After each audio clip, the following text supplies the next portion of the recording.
Good evening. I'm calling the Monday, January 27th, 2020 Planning Commission meeting to order. Will everyone please rise for the Pledge of Allegiance? I pledge allegiance to the flag of the United States of America and to the republic for which it stands, one nation, under God, indivisible, with liberty and justice for all. Thank you. First item on the agenda tonight is the approval of tonight's agenda. Do I have any requests for changes? Seeing none, I'll entertain a motion to approve the agenda. Move to approve. All right, I have a motion to approve and a second. All those in favor of approving the agenda say aye. Aye. Opposed? Agenda is approved. Moving on, approval of minutes from the meeting held on Monday, January 13th, 2020. Do you have any requests for changes, edits, or concerns about the minutes? I don't see any. I'll entertain a motion to approve the minutes. I'll move to approve the minutes of the January 13. Motion for Commissioner Higgins. Do I have a second? Second.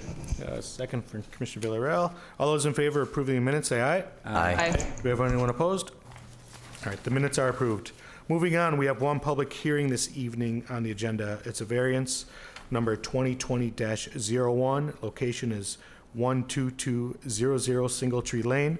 This is a request to decrease the front yard setback from 35 feet to 5 feet to increase the base area ratio from 0.20 to 0.214. Julie, will you be taking us through this? Yes, sir.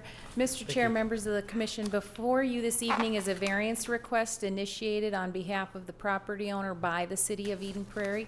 This variance request stems from the construction of the LRT line through the city. As you may be aware, the city has secured a grant that has allowed the town center station to not be deferred as a part of the LRT project, but it has been built back into the base project with timing to coincide with that initial construction. So as a part of that, since the city had obtained the grant, it is the city's responsibility to obtain the right-of-way along this segment.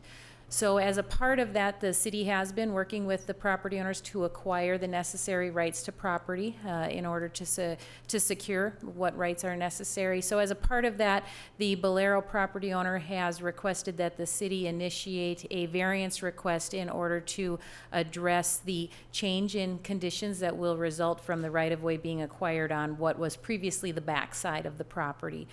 So there are two variance requests before you this evening. One is to increase the base area ratio. City code requires a 0.2 base area ratio. And of course, with additional property being removed, if you will, from the underlying parcel and being designated as right-of-way, that property shrinks, so the base area ratio increases slightly as a part of that. So I believe this one is moving from 2.06, which was approved with the original development, to 2.14. So it's a very slight increase.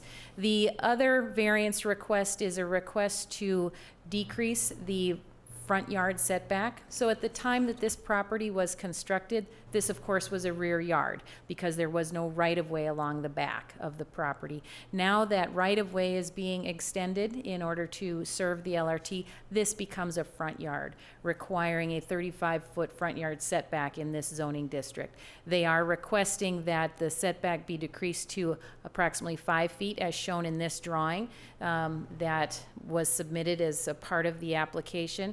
So you can see at the time of construction, this was the original property line. So it was approximately 25.5 feet from that property line to the corner of the building. And now with the property line becoming this southern boundary of the shaded area, now the distance is only about 5 feet from that property line. So staff is recommending approval of the variance. The variance does meet the three-part test that is outlined in your staff report, and I'd be happy to answer any questions that you might have, or I'm sure Mr. Rue would be happy to answer as well. Great. Thank you. Any initial questions? Yes, Commissioner Middy. Julie, can you help explain why this is a variance or two variances instead of amending the PUD, or I'm sorry, like changing the PUD waiver that it currently exists? Why is it a variance? Mr. Chair, Mr. Chair, members of the commission, Commissioner Meddy, this is the request as a part of the negotiations with the property owner, that the property owner had requested that this be addressed as a variance. It also is a more streamlined process, as the Planning Commission has the authority to grant that approval rather than going through public hearing at Planning Commission and City Council. And it doesn't really necessitate addressing a new development agreement when a variance process would accomplish the same outcome. And my understanding is that a variance runs with the land. So if this property were ever sold or redeveloped, then a potential new building would allow, this 5-foot setback would be allowed. So, you know, a new building could also be built just within 5 feet of that front yard.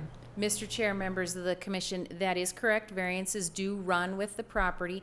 PUD waivers as well run with the development agreement that is assigned to that property. Now, keep in mind, this is a property that right now is zoned commercial regional services and would require a 35-foot front yard setback off of this right-of-way as well as single tree if it were code compliant. But this property is guided for TOD or town center development in the city's comprehensive plan, and will likely be rezoned upon any redevelopment, and those setbacks can vary in those town center TOD districts anywhere from a 0 minimum to a 10 or 20-foot maximum. So the proposed setback in this condition is very much more aligned with the TOD town center guiding that we have in the comp plan, and likely the ultimate rezoning upon redevelopment.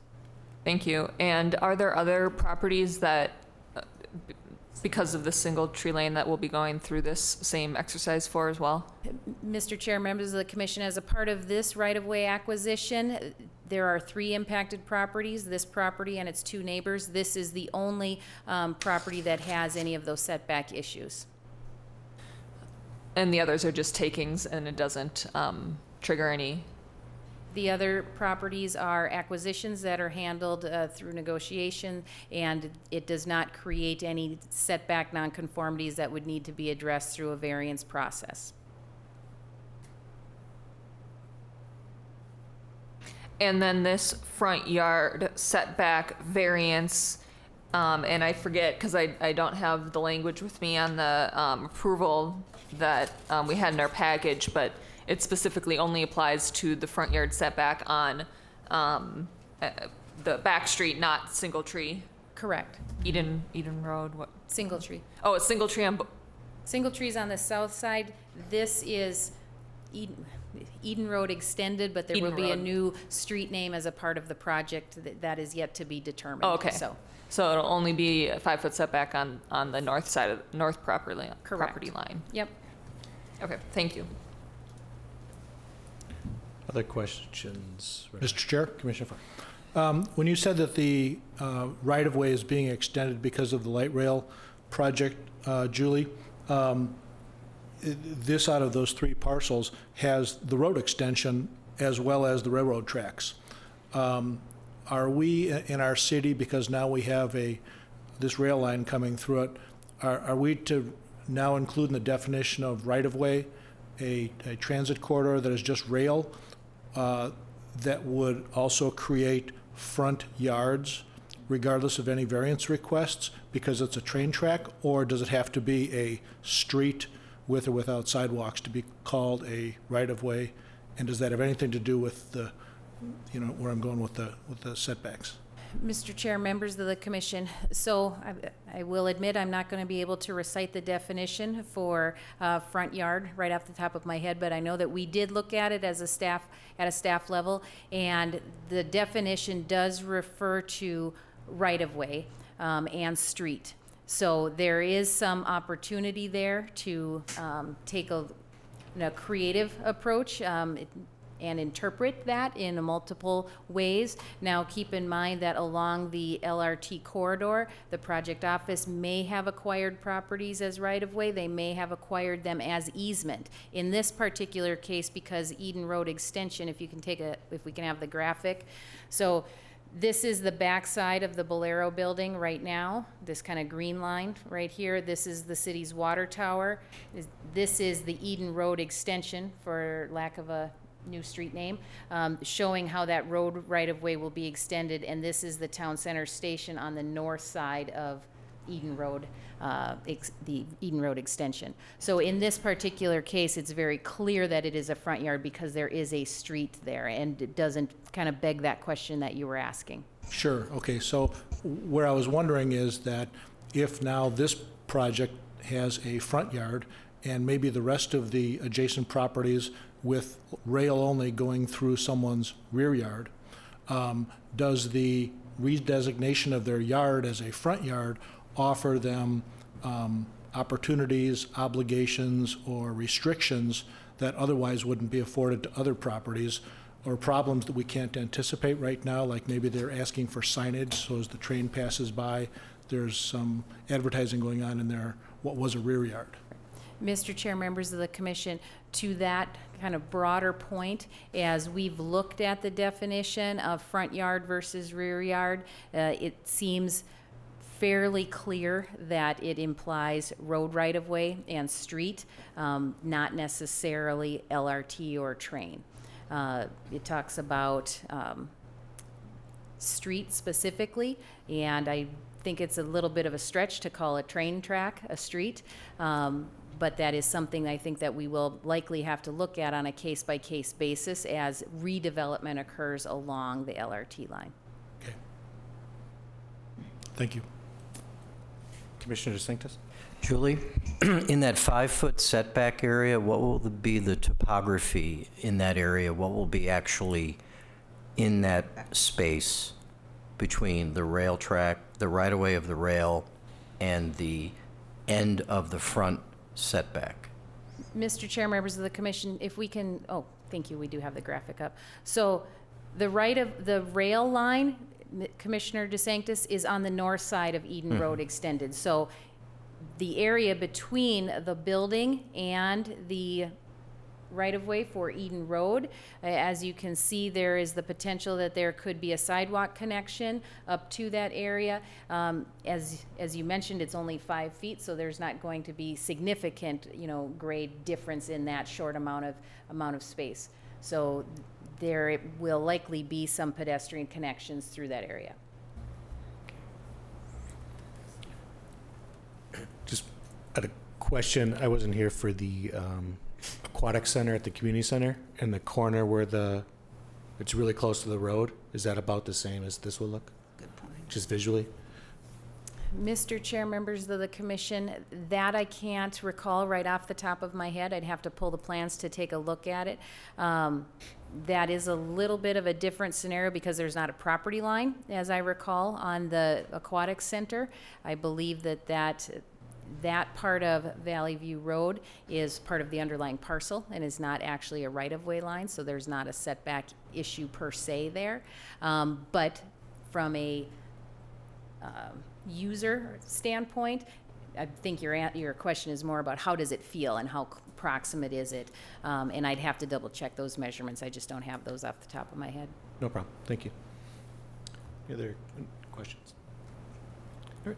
This is a public hearing. If anyone would like to come forward and speak for or against this project or request, please do so now. Okay. Seeing none, I'll entertain a motion to close the public hearing. I'll move to close the public hearing. All right. Motion from Commissioner Villarreal. Do I have a second? Second that. Second from Commissioner DeSanctis. All those in favor of closing the public hearing, say aye. Aye. Opposed? All right. The hearing is closed. Further discussion? Commissioner Meddy. So I just was putting on my real estate hat when I was reading this and initially wondering why we're doing a variance versus, amending the PUD or changing the waiver. And if I'm Bolero, the owner of that property, in my head, if the city's paying me to take 20 feet off my property, I'm getting compensated for the value of that land. But in return, I am also getting rewarded a variance that still allows me to build as much as I would have been able to build without that taking. I'm sort of feeling like they're getting, you know, that they're potentially really sophisticated on their end to be asking for that, because they're realizing that they have not reduced the value of their property at all because of this variance, and both variances, they still have just as much buildable area and buildable amount as they currently have. So there's no loss to them if we didn't pay them anything to get the site. Just getting that variance is, to me, compensation, where now your property is still worth the same as it was before we took 20 feet.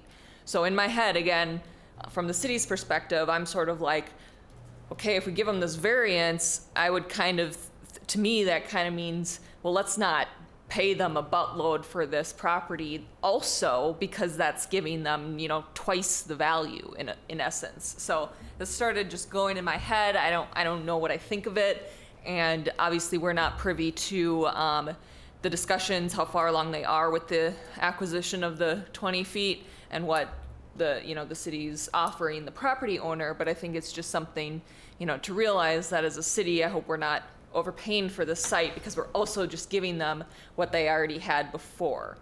That being said, you know, in Eden Prairie, and especially in this area, like, our zoning code's pretty flexible. Someone coming in, it would be rezoned, you know, and it would be, it's, you know, guided, you know, it wants the density and all of that. So that kind of undoes what I just said about rewarding this variance to them, because it actually doesn't matter that much. But again, I'm thinking of, well, by right, technically now this person, the property owner, is getting a lot of value out of this variance. And in some cities that might be harder to do development in, that's, you know, a little bit more significant than it might be here. So I don't have a conclusion to that thought, but I guess you know, my comment would be for the city to realize that in their discussions with the owner. I just think that, you know, hopefully it's a reasonable, this I think is being very reasonable by rewarding this variance to the property owner, and for also paying them. I mean, they're getting a win-win on their end, so. I had a comment, or actually a query, Julie. Since this is being converted to a front yard setback, does that change the way the property should conform to the architectural codes for that property, now that the rear of the building has suddenly become the front porch? Mr. Chair, members of the commission, the zoning ordinance does not provide differing standards for a front versus a rear versus a side. And furthermore, the architectural standards of this particular building are consistent with its approval in the early 2000s, when that PUD was reviewed through the process and constructed. Mr. Chair? Commissioner If I may also ask a question back to staff about that. Would this front yard designation and a potential redevelopment of the site offer to the property owner vehicular access off of this Eden Road extension? Or will that be prohibited through some other mechanism of either a traffic study or other circulation limitations to getting to the town center station? Mr. Chair, members of the commission, I'll defer the broader question to Mr. Rue about whether in the future there would be access to this particular frontage to the Eden Road extension. But keep in mind, the city does not have a redevelopment plan. We don't have a proposal in front of us, either that does or does not propose access to that. But maybe from a public works standpoint, Mr. Rue has an answer. Mr. Chairman, members of the commission, the frontage along now would be the front side, if you will, of Bolero. There's parking along the street section, so there would not be any access provided on that frontage. The access would be coming off of Singletree and or the north-south road in the future. Thank you.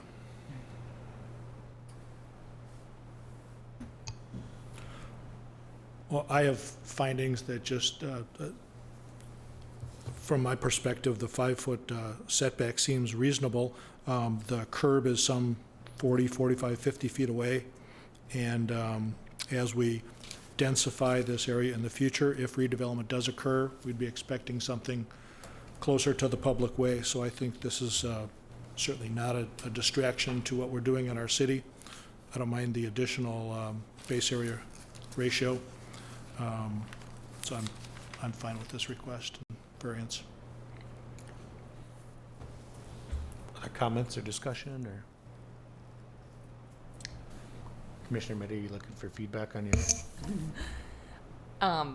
Yeah, I'll just try to conclude because I feel like my comment, I didn't really express what I thought about the variance, which is, I think because of the fact that any redevelopment will likely result in the rezoning and a similar setback anyway, therefore I'm fine with the setback. If that wasn't the case, if this were just a different location of the city or something where we knew that this one property, got the advantage by getting this 5-foot setback that others aren't, then I'd have a problem with giving them that in addition to, again, the compensation for the value of the land. But that's not the case here, I think. And I think this is a site that will likely and someday be redeveloped, especially given its location. So with that, it's appropriate to provide a variance in this situation. And again, as long as we all feel that any sort of redevelopment would also warrant a 5-foot setback here, I think that it's fine to give. Thank you. Other comments or questions or discussion, or would someone like to make a motion?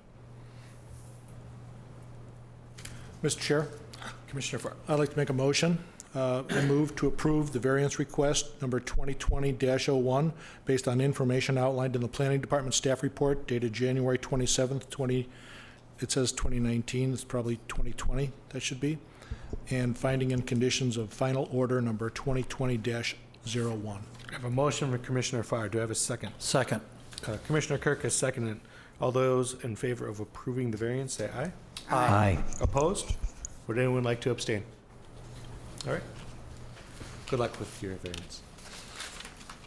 Moving on this evening, do we have a planner's report, Julie? Mr. Chair, members of the commission, just a reminder, if you have not RSVP'd for the city council work session for next Tuesday and you wish to attend, please email Kirsten Stockwell and let her know if you'll be there or not, so we have enough lunch for everybody. Dinner? Dinner.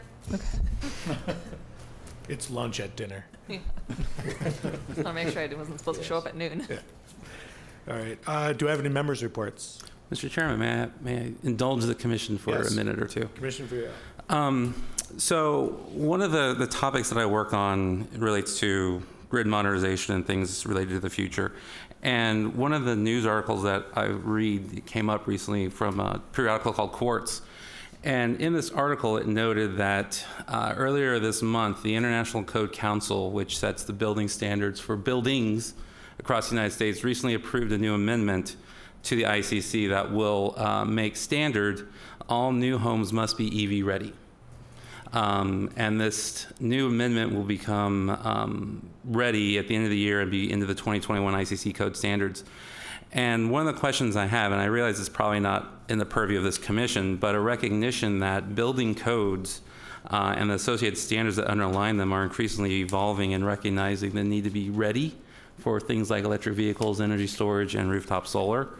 And as part of that, I was reading through the notes from the last meeting, and Commissioner Meddy asked the question about how often are the standards, are codes updated, and the answer design guidelines is roughly every 10 years. And one of the questions that's in the back of my head is, so how often are codes aligned with the recommendations from the ICC? Because if they are substantially delayed, then things that we start building or approving for new construction starting as early as next year, if we haven't included requirements to follow the ICC's EV ready standard, then we will have lost however many years it takes for us to actually update our process to be compliant with the ICC. And it got me further because also earlier this month, it's been a busy month, the Rocky Mountain Institute issued a report looking at how to reduce EV charging infrastructure costs in the United States. And what they found out is that, and this is also similar to solar installations as well, is that as the cost of the technology go down, the cost to actually install these new infrastructures are not themselves going down as fast as they should, commensurate with the cost of technology. And the main component of why these costs are not going down are the so-called soft costs. So soft costs are are not allowing the cost of technology to be borne by the consumers, and soft costs in these cases relate to permitting and other local issues and local requirements that are either inconsistent between cities and counties, inconsistent across the state, or otherwise not following along with the trends of engineering standards being borne across the rest of the country as well as the world. And so I merely bring this up as a member's report to note that while we look across the state and the country and the world and see things that may be going on around things like electric vehicle adoption and rooftop solar and think those are national issues, it's important to note that while the costs themselves may be going down on a per watt basis, the costs that actually are borne and are delaying the installation and adoption of these are very local. And those are things that we should be thinking about to the extent that we have the authority under our jurisdiction to think about how can we best address these soft costs. Those are things that we probably should start thinking about more aggressively in order to better plan for the coming changes that we know are coming around the way we use electricity and the way we are going to be changing the way we engage in transit and transportation. So I just wanted to raise that as a report. Thank you. All right. Any other members' reports this evening? All right. Entertain a motion to adjourn the meeting. So moved. Motion by Commissioner Weber. Do I have a second? Second. Second, Commissioner Villarreal. All those in favor of adjourning, say aye. Aye. Opposed? Meeting's adjourned. Thank you, everyone.